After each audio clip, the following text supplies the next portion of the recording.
The smell of bleach couldn't hide the blood anymore. By late 2023, even the guards at Rikers Island stopped pretending the place could be fixed.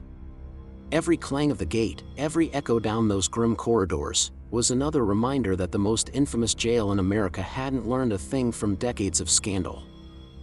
If stories like this fascinate you, hit subscribe, because this one only gets darker. The Federal Monitor's report that year didn't sound like paperwork. It sounded like a warning. Culture of violence. Failure of leadership. Human rights concerns. Lines buried in bureaucratic language, but behind them were men and women trapped inside a system that devoured its own. Inside the Robert N. Davern Center, officers walked in pairs now, not out of protocol, but out of fear. Inmates called it the Tombs of the Bronx, though the facility sat on that strip of land between Queens and the Bronx where planes from LaGuardia passed low enough to rattle the ceilings. Every time an aircraft flew overhead, the new arrivals would look up instinctively, thinking of freedom for just 1 second, before the noise faded and the air went still again.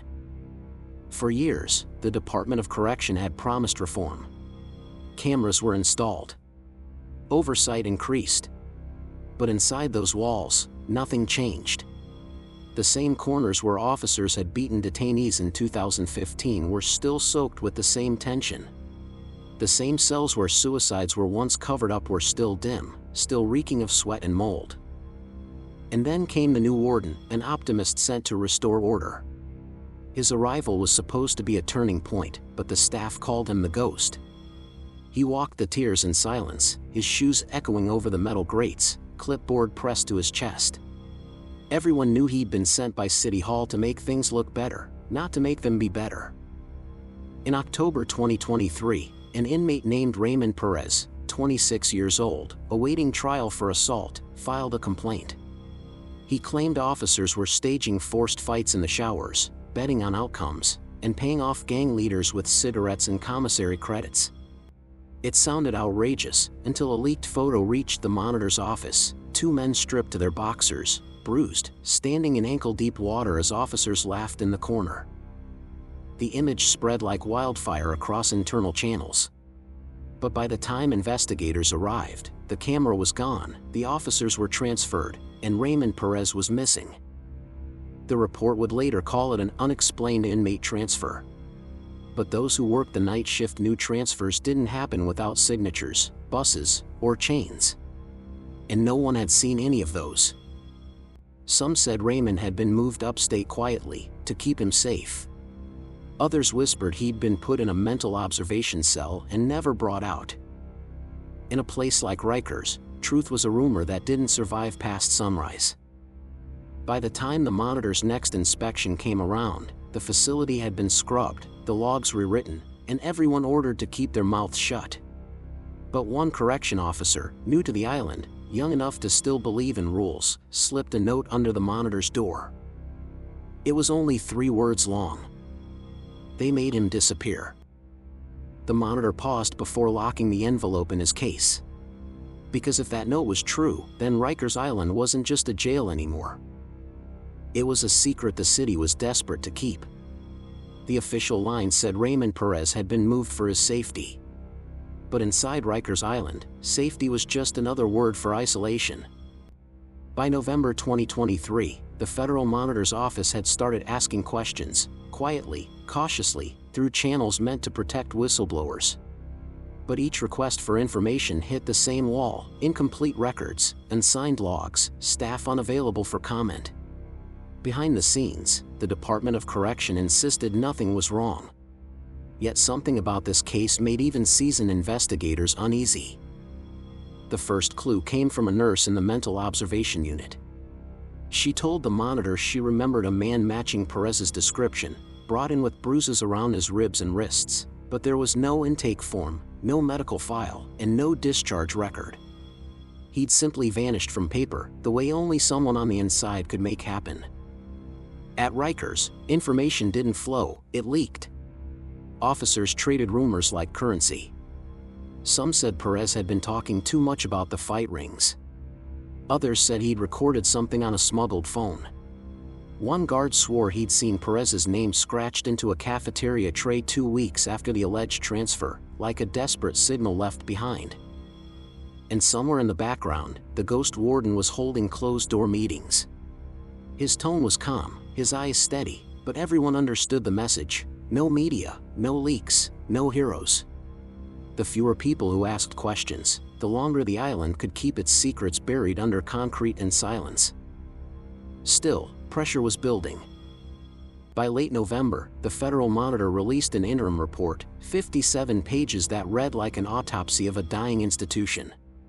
It documented excessive force, cover-ups, and evidence tampering. There was even a section about the disappearance of an unregistered inmate. Though the name was redacted, everyone inside Rikers knew who it meant. The mayor's office dismissed it as miscommunication. The DOC spokesperson promised a thorough review. But inside the housing units, the reaction was immediate. Inmates started banging on doors at night, chanting Perez's name until officers stormed in with pepper spray. To them, he wasn't just one man, he was proof that the system could erase you and pretend you never existed. One of the federal monitors, a woman named Elena Morris, couldn't let it go. She'd been visiting Rikers for months, documenting the failures no one wanted to fix. Her job was to observe, not intervene, but when she saw that missing name, something broke her composure. She arranged an unscheduled visit. No press. No cameras. Just her, a notepad, and a uniformed escort who looked like he hadn't slept in days. As they walked through the corridors, she noticed the small things the official tours always skipped: the flickering lights, the broken intercoms, the smell of disinfectant that couldn't hide the stench of fear. In one cell, she found graffiti scrawled across the wall: "Nobody leaves." It wasn't art. It was a warning. When she asked to see the video logs from the week of Perez's disappearance, she was told the hard drives had been corrupted. Every camera in that wing had gone dark for 48 hours, the same 48 hours Perez vanished. Later that night, a file landed anonymously in her inbox. The footage was grainy, shot on a contraband phone. It showed a group of officers leading a handcuffed inmate down a hallway toward a maintenance door that didn't appear on any map. The timestamp matched the night Perez disappeared. The clip ended abruptly. But just before it cut off, a voice whispered something that made her blood run cold. "Turn off the feed." She didn't sleep that night. She knew what this meant and what it would cost to expose it. Because at Rikers, truth wasn't lost by accident. It was buried on purpose. By the time winter crept across the East River, the city was drowning in denial. The Department of Correction doubled down: press releases, legal statements, televised promises. Rikers is improving, they said. Oversight is working. But every word felt like air pumped into a sinking ship. Inside, nothing had changed. The guards still whispered about Raymond Perez, though never by name. They called him the ghost in the showers.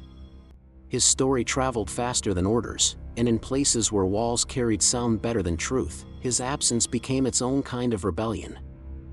Federal Monitor Elena Morris couldn't let go of that footage. The city demanded she turn it in. Instead, she made copies, one to her office, one to the U.S. Attorney's desk. But in a system built to protect itself, justice moved slower than corruption. By December 2023, the mayor's administration launched a fact-finding review, while quietly reassigning the warden and transferring half the officers involved. Officially, they called it staff rotation. Unofficially, it was witness removal. The file leaked 2 weeks later. Not to the media, but to a correctional officers' union email chain. Within hours, rumors twisted it into propaganda. The footage was fake, the inmate was alive, the monitor was politically motivated. Elena's phone filled with threats, then silence. Her clearance was suspended. The story was declared inconclusive. And yet, there was one thing the city couldn't erase. During a January inspection, a new monitor discovered a sealed maintenance corridor behind a welded door near the West Block. It had been used as a storage space, or so they said. But when the door was pried open, the air that poured out was stale, heavy, and wrong. The room was empty, no signs of life, no signs of struggle, except for one thing.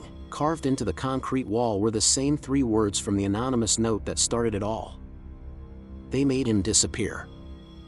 The finding never appeared in the final report. The photographs vanished from the database. And by spring 2024, Rikers Island carried on, its sirens echoing, its records polished, its ghosts carefully folded into redacted files. The federal monitors kept visiting, new officers kept arriving, and the city kept talking about reform. But the inmates knew better. Reform didn't live there. It never had. Some said Perez escaped. Others swore they heard his voice through the vents at night. The truth was simpler, colder, and far more ordinary. The island swallowed him like it had so many before. In the end, Rikers didn't need to silence people with violence, it only needed time and paperwork. Time to forget. Paperwork to explain. And somewhere beyond the East River, the skyline shimmered with lights that never reached those cells. The city moved on. The island stayed the same. Because at Rikers, accountability was just another inmate that never made it out. If you think this story was intense, the next one will leave you speechless. Subscribe for more true crime stories that'll keep you on the edge of your seat.